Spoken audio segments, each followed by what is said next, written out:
Like everybody, it is 8:37 a.m. right here on Morning Live. Known for his no-nonsense attitude in the kitchen, British chef and TV personality Pierre White has changed the public perceptions of how chefs are portrayed. He is also the youngest British chef to earn 3 Michelin Stars at the age of 33.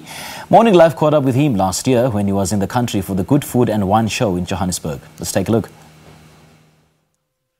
Stars in Michelin. Described as the infant terrible of the kitchen and the godfather of modern cooking, acclaimed British chef and TV personality Pierre White began his career at the age of 16 after being influenced by his father.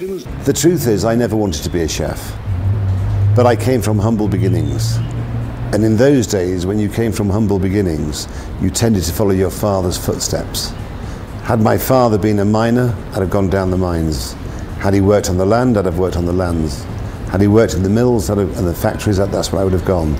My father had spent his life in hotels' kitchens, and so therefore, that's where I was sent. And the truth is that the job I went for, it was just a job.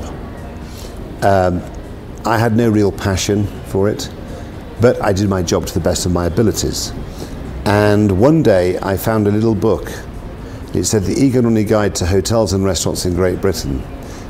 And that's when I realised that restaurants had stars. And what was amazing, the #1 restaurant in Britain was only 15 miles down the road.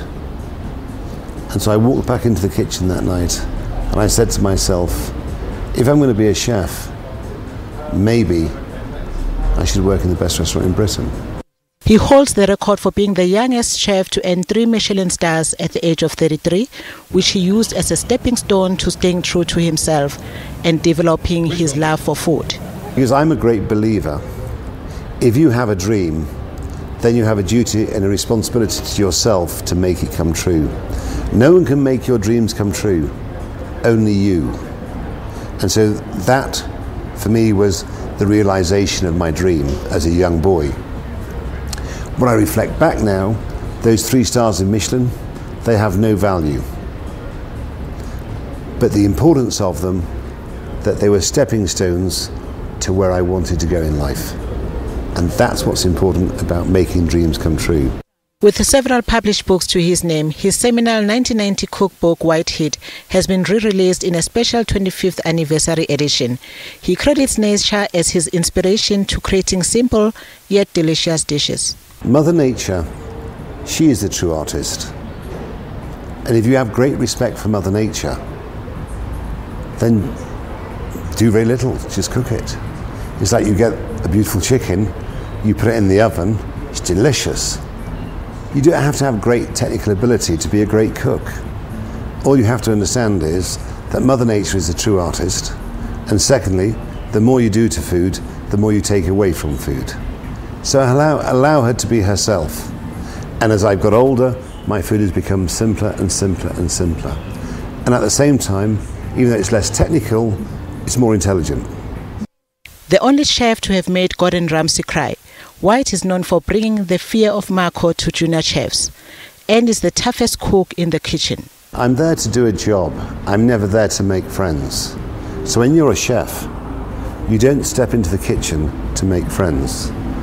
You step into the kitchen to do your job. So you have to have 2 qualities in the kitchen. In one hand, you hold the hammer. In the other hand, you hold the feather. You have to have both. If you imagine you've got 30 young adults in your kitchen, you can't be friends with them. You're there to do a job. But at the same time, you have to have empathy. You have to have understanding. But service is service. And when those doors of the restaurant open, you have to do your job. You cannot laugh. You cannot joke around. Not when people are paying the money that they're paying. It's their night. It's your job. And that's what cooking is. It's a very dirty, very sweaty job and a very tough job at that high level. And you're not there to make friends. He retired from the kitchen to focus on his restaurants, hosting masterclasses, presenting TV food shows, to changing the world of gastronomy. If you go back 30 years ago, people played golf, people played tennis, and they still do, and people played squash. but very few people had cooking as a hobby. Today, I bet you more people have cooking as a hobby than playing golf or playing tennis or playing squash or badminton or cricket. You know, cooking has sort of taken over. It's amazing. A role model for young and old cooks, his global travels have taken him to every corner of the earth, including experimenting with South African cuisine. But it's wonderful to travel and to have the opportunity to come to Cape Town, to Joburg, or to go to Singapore, or to America.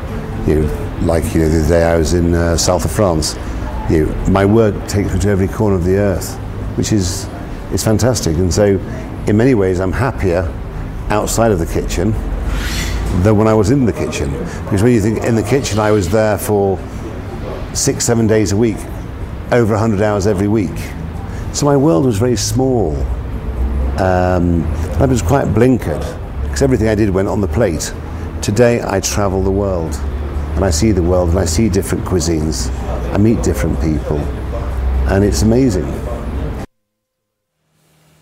All right, so that was renowned British chef Pierre White speaking to Morning Live late last year. All right, let's now take a short break, and after the break, we'll be talking about